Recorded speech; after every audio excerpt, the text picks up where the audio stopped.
కాంగ్రెస్ మనం నిరాహార దీక్షలో మన జేఏసీ పిలుపులో భాగంగా ఈరోజు 3వ రోజున నిరాహార దీక్షలు చేస్తా ఉన్నాము. రాష్ట్రంలో అన్ని సర్వీసులను అలాగే Genco, KTPS, KTPP, జోరాల, Nagarjuna Sagar, RTS అన్ని చోట్ల కూడా ఈ నిరాహార దీక్షలు జరుగుతూ ఉన్నాయి. ఈ నిరాహార దీక్షల యొక్క ప్రాధాన్యత మీ అందరికీ తెలుసు. ప్రధానంగా 20,000 మంది ఉన్నటువంటి ఆర్టికల్ కన్వర్షన్ చేయాలనేది ఏకైక డిమాండ్. ఈ ఏకైక డిమాండ్ మీదే మనం రాష్ట్ర వ్యాప్తంగా అన్ని సర్కిల్ ఆఫీసుల దగ్గర ఈ రోజు నుంచి మొన్నటి నుంచి 24th వరకు నిరాహార దీక్షలు రిలే నిరాహార దీక్షలు చేయాలి. ఈ నిరాహార దీక్షలు చేస్తున్నప్పుడు కొన్ని డివిజన్కి హాజరు తక్కువ ఉంటుంది, కొన్ని చోట్ల ఎక్కువ ఉంటుంది. ఏవైనా అందరూ ప్రతి ఒక్కరిని కూడా ఈ నిరాహార దీక్షలో పార్టిసిపేషన్ చేయించాలనే ఆలోచనతో ఇది 5 రోజులు పెట్టడం అనేది జరిగింది.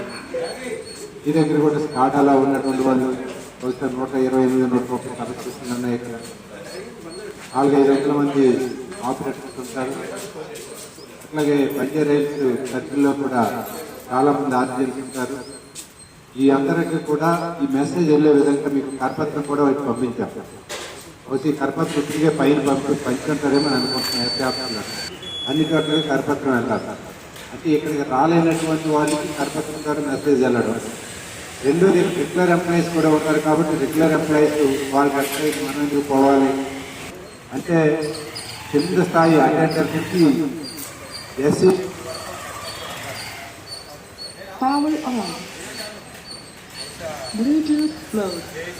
వచ్చేసరికి కుట్ర కూడా జరిగిందేమో, బయట కూడా పని చేయకుండా లేదు మీ ఇన్ఛార్జ్ ఏమైనా చేసేది. మరి ఏమైనా మన వాయిస్ ఆ రకంగా పోవాలి. రెండోది మీరు తీసే వీడియోలు నేను 6 లోపల మీ రాష్ట్రం మొత్తం పోవాలి.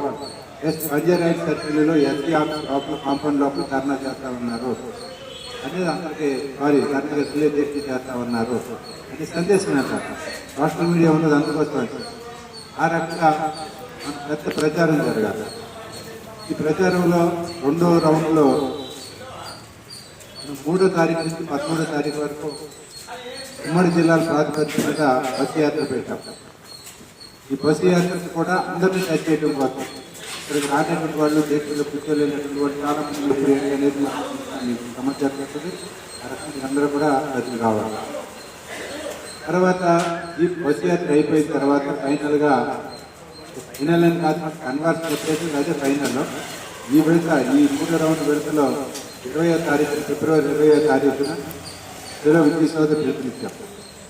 ఆ విద్యుత్ సౌధ పిలుపుతోటి ప్రభుత్వానికి మనకి ఒక రకమైనటువంటి వార్ స్టార్ట్ అవుతుంది. ఇదంతా శాంతి, ఇదంతా కాన్య మార్గం. కాన్య మార్గం అంటే తెలుసు కదా. కాన్య గారు ఏమన్నారు? శాంతితో అన్నాడా? చెప్ప మీద కొడితే 2 చెప్ప మీద కొట్టిందివ్వమన్నారు. మరి మీరందరూ అట్లా ఉన్నారా రెడీగా? నేనైతే లేదు. కాబట్టి ఇది గాంధీ మార్గంలో కొన్ని రోజులు ఎట్లా చేస్తాం. ఈ స్టేజ్ దాటిపోయిన తర్వాత ఖచ్చితంగా పోరాటం చేస్తాం, ఖచ్చితంగా యుద్ధాన్ని ప్రకటిస్తాం. ఆ రకంగా మన అర్థం సాధించుకోవడం కోసం ఏ స్థాయి పోరాటం కానీ వెళ్తాం. అయితే ఇక్కడ మీరు తీసుకోవాల్సినటువంటి జాగ్రత్తలు ఏంటంటే ఇతర సంఘాల వాళ్ళు రాలేదు, ఇతర సంఘాలు ఇట్లాంటి విమర్శ కంటే మీరు కూడా రండి, మన అందరి కోసమే కదా చేస్తా ఉన్నది. మా పోరాటం ద్వారా కన్వర్షన్ అయితే మీరు కూడా వచ్చేస్తారు. మీరు కుటుంబ సభ్యులు కూడా మంచిగా అవుతారు. మీ అందరికీ కూడా ఏపీఎస్సీ రూల్స్ వస్తాయి. ఒకే సంస్థ ఒకే రూల్ వస్తుంది కదా. మేము పోరాటం చేస్తాం అదే. కానీ మేము పోరాటం చేసి సాధించి మీరు అనుభవించడం అంటే అదంత మంచిగా ఉంటుంది. కాబట్టి మీరు కూడా పాల్గొనండి అని చెప్పాలి. ఖచ్చితంగా ఇక్కడ ఉన్నటువంటి హెచ్ఐటి నాయకులు నాగరత్నం ఎవరు ఉన్నారు బాగా పరిచయం. ఆ నాగరత్నానికి మీ సెంటర్ నుంచి నేను విజ్ఞప్తి చేస్తా ఉన్నది, యూనియన్లు వేరు కావచ్చు, మనందరూ కూడా ఆర్టిజన్ కాబట్టి మీ బంజారాయిల్ సర్కిల్లో ఉన్నటువంటి ఆర్టిజన్స్ అందరినీ కూడా రేపటి నుంచి ఈ టెంట్ దగ్గరికి తీసుకొచ్చి ఈ టెంట్లో కూర్చోబెట్టడం చేయాలి. లేదనుకుంటే సంఘీభావంలో వచ్చి ఉదయం పూట 10 నిమిషాలు ఉపన్యాసాన్ని చెప్పి వెళ్ళాలని చెప్పి నాగరత్నాన్ని విజ్ఞప్తి చేస్తా ఉన్నాను. అట్లాగే 11 యూనియన్, 327 యూనియన్, ఇంకా టీఆర్వీకేఎస్ నాయకులు వస్తున్నారు, సంఘీభావం చెప్తా ఉన్నారు. మన దేశంలో కూడా ఉన్నారు. ఆ నాయకులు కూడా రెగ్యులర్ ఎంప్లాయీస్ వాళ్ళ ఆర్టికల్స్ ఈ భేదం లేకుండా మనందరం సంస్థ కోసం పనిచేస్తా ఉన్నాం, సంస్థలో పనిచేస్తా ఉన్నాము అనే విషయాన్ని దృష్టిలో పెట్టుకుని మనందరం కూడా పోరాటం చేయాలి. ఎందుకు చెప్తున్నానంటే ఈ విషయం, ఒక పక్కన కేంద్ర ప్రభుత్వం ప్రైవేటీకరణ చేసినప్పుడు మీరు మేము రెగ్యులర్ ఎంప్లాయీస్, కాంట్రాక్ట్ కార్మికులు, ఆర్టికల్స్, టీసీ రేట్ కార్మికులు అందరూ కలిసి పోరాటం చేసి సంస్థను రక్షించుకోవాలి. అప్పుడు మీరు రాలేదు మా పోరాటానికి, మేము కూడా మీ ఎలక్ట్లో వస్తామని చెప్పి చెప్పలేము కదా. సంస్థ ఉంటేనే మీరు ఉంటారు, మేము ఉంటాం.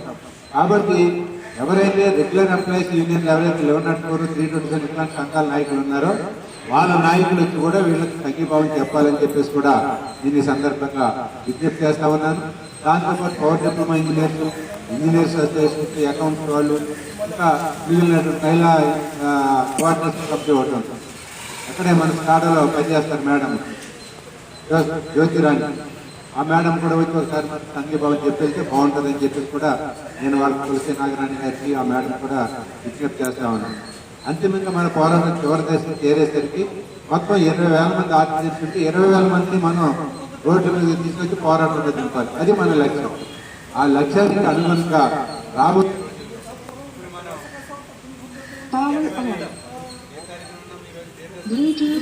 రాబోయేదంతా సమ్మర్ సీజన్ అనగానే ఒక్క క్షణం కరెంట్ లేకపోతే ఎవరూ ఉండలేరు, ముఖ్యమంత్రి గారు ఉండలేరు, లేదా తిరిగే